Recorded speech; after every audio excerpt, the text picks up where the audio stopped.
സംസ്ഥാനത്ത് നടക്കുന്ന വഖഫ് അധിനിവേശത്തിനെതിരെ പ്രതിഷേധം ശക്തമാക്കി ബി.ജെ.പി. ഇന്ന് സെക്രട്ടേറിയറ്റിലേക്ക് പ്രതിഷേധ മാർച്ച് നടത്തും. പ്രതിഷേധ തിര എന്ന പേരിൽ നടത്തുന്ന പ്രതിഷേധ മാർച്ച് മുൻ കേന്ദ്രമന്ത്രി വി മുരളീധരൻ ഉദ്ഘാടനം ചെയ്യും. സാധാരണക്കാരെ ജനിച്ച മണ്ണിൽ നിന്ന് ഇറക്കുന്ന അധിനിവേശത്തിലെ സർക്കാർ മൗനത്തിനെതിരെയാണ് പ്രതിഷേധം. കൂടുതൽ വിവരങ്ങളുമായി എസ് ശാലിനി ചേരുന്നുണ്ട്. ശാലിനി, നമുക്കറിയാം വഖഫ് വിഷയത്തിൽ ആദ്യം മുതൽക്കേ തന്നെ ബി.ജെ.പിയുടെ നിലപാട് എന്തായിരുന്നു എന്നുള്ളത്. മുനമ്പം വിഷയത്തിലടക്കം ശക്തമായ പ്രതിഷേധം തന്നെയാണ് ബി.ജെ.പി. സംഘടിപ്പിച്ചുകൊണ്ടിരുന്നത്. ഇന്ന് തിരുവനന്തപുരം സെക്രട്ടേറിയറ്റിന് മുന്നിൽ പ്രതിഷേധ മാർച്ച് നടത്തുകയാണ്. പ്രതിഷേധ തിര എന്ന പേരിൽ തന്നെയാണ് നടത്തുന്നത്. എന്താണ് അതുമായി ബന്ധപ്പെട്ട കൂടുതൽ വിവരങ്ങൾ? രോഹിണി സൂചിപ്പിച്ചതുപോലെ തന്നെ പ്രതിഷേധ തിര എന്ന രീതിയിലാണ്, അല്ലെങ്കിൽ അത്തരത്തിലൊരു പേരിലാണ് വഖഫ് ബോർഡിന്റെ അധിനിവേശത്തിനെതിരെ സംസ്ഥാന സർക്കാരിനെതിരെ ബി.ജെ.പി. പ്രതിഷേധം ശക്തമാക്കുന്നത്. കഴിഞ്ഞ കാലങ്ങളിൽ ദിവസങ്ങളിലൊക്കെ നമ്മൾ കണ്ടതാണ്.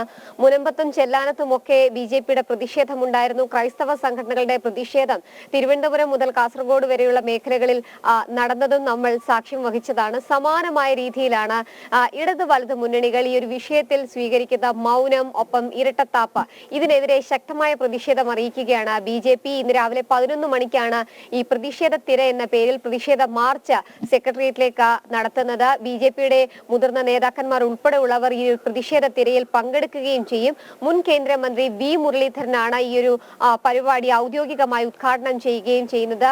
മുനമ്പം ചെല്ലാനം അടക്കമുള്ള മേഖലകളിലെ സാധാരണ ജനങ്ങൾക്ക് അവരുടെ ജനിച്ച മണ്ണിൽ നിന്നും അവരുടെ ജന്മദേശത്ത് നിന്നടക്കം കുടിയിറക്കപ്പെടേണ്ട ഒരു ആശങ്ക അത് നിലനിൽക്കുന്ന സാഹചര്യത്തിൽ കൂടിയാണ് സംസ്ഥാന സർക്കാർ ഈ വിഷയത്തിൽ ഇടപെടണം, ഒപ്പം തന്നെ സർക്കാർ ഈ വിഷയത്തിൽ സ്വീകരിക്കുന്ന ഇരട്ടത്താപ്പ് അത് മാറ്റി നിർത്തിക്കൊണ്ട് വഖഫ് ബോർഡിന്റെ അധിനിവേശത്തിനെതിരെ കടുത്ത നടപടികൾ സ്വീകരിക്കണം എന്നുള്ള ആവശ്യം ഉന്നയിച്ചുകൊണ്ട് ഇപ്പോൾ ബി.ജെ.പി. രംഗത്തേക്ക് എത്തുന്നത്. ഒരു സൂചനാ സമരം എന്നോണമാണ് ഈ പ്രതിഷേധ തിര ഇന്ന് സെക്രട്ടേറിയറ്റ് പടിക്കലേക്ക് എത്തുന്നത്. വരും ദിവസങ്ങളിൽ സംസ്ഥാന വ്യാപകമായി പ്രതിഷേധ തിര എന്ന പേരിൽ ബി.ജെ.പി. പ്രതിഷേധങ്ങൾ സംഘടിപ്പിക്കാൻ തന്നെയാണ് തീരുമാനിച്ചിട്ടുള്ളത്.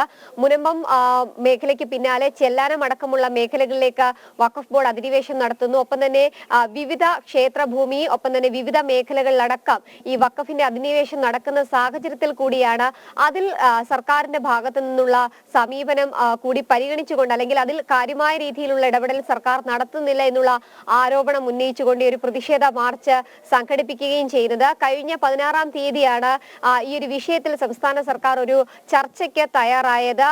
പി രാജീവ്, ഒപ്പം തന്നെ മുഖ്യമന്ത്രി പിണറായി വിജയൻ അടക്കമുള്ളവർ, വഖഫ് ബോർഡിന്റെ ചെയർമാൻ അടക്കമുള്ളവരെ പങ്കെടുപ്പിച്ചുകൊണ്ടായിരുന്നു അതിലൊരു ചർച്ച നടത്താൻ സർക്കാർ തലത്തിൽ ധാരണയായത്. പക്ഷേ ഉപതെരഞ്ഞെടുപ്പ് നടക്കുന്ന പശ്ചാത്തലത്തിൽ ഈ ചർച്ചകളൊക്കെ മാറ്റിവെക്കുകയും സർക്കാരിന്റെ ഒരു ഇരട്ടത്താപ്പ് അതിലൂടെ പുറത്തു വരുന്ന ഒരു സാഹചര്യം കൂടി ഉണ്ടായിരുന്നു. ഈ 28-ാം തീയതിയാണ് വഖഫ് വിഷയത്തിൽ ഒരു ചർച്ച നടത്താം എന്ന രീതിയിലേക്ക്, അതും ഓൺലൈൻ ചർച്ച നടത്താൻ രീതിയിലേക്ക് സർക്കാർ എത്തിയിട്ടുമുള്ളത്. ഇതിലടക്കം പ്രതിഷേധം ബി.ജെ.പി. അറിയിക്കുകയും ചെയ്തിട്ടുള്ള ഇതിലുള്ള വിമർശനം കൂടി ഉന്നയിച്ചുകൊണ്ടാണ് ഇത്തരത്തിലൊരു ശക്തമായ പ്രതിഷേധത്തിലേക്ക് ഇപ്പോൾ ബി.ജെ.പി. കടക്കുന്നത് എന്നുള്ളതാണ് എടുത്തു പറയുന്നത്. കഴിഞ്ഞ ദിവസങ്ങളൊക്കെ നമ്മൾ കണ്ടതാണ്, ഒരു മതവിഭാഗത്തിന്റെ മാത്രം പ്രശ്നമല്ല, എല്ലാ മതവിഭാഗങ്ങളും ഉൾപ്പെടുന്ന ഒരു പൊതുവായ വിഷയമായി ഇതിനെ കാണണം എന്നുള്ള നിലപാട് ബി.ജെ.പി. വ്യക്തമാക്കിയത്. അതുകൊണ്ട് തന്നെ വഖഫ് ബോർഡിന്റെ അധിനിവേശം നടക്കുന്ന എല്ലാ മേഖലയിലെയും ജനങ്ങൾക്ക് അവർക്കൊപ്പം നിന്നുകൊണ്ട് ഈ ഒരു വിഷയത്തിൽ പ്രതിഷേധിക്കാൻ ബി.ജെ.പി. ഉണ്ട് എന്നുള്ളത് ബി.ജെ.പിയുടെ സംസ്ഥാന അധ്യക്ഷൻ അടക്കമുള്ളവർ കഴിഞ്ഞ കാലങ്ങളിൽ നിലപാട് അറിയിച്ചതാണ്. ആ നിലപാട് മുൻനിർത്തിക്കൊണ്ട് തന്നെയാണ് അവരുടെ ആശങ്കകൾ പരിഹരിക്കണമെന്ന് ആവശ്യപ്പെട്ടുകൊണ്ടും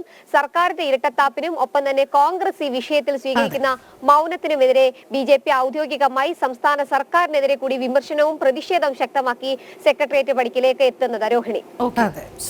ശരി ശാലിനി.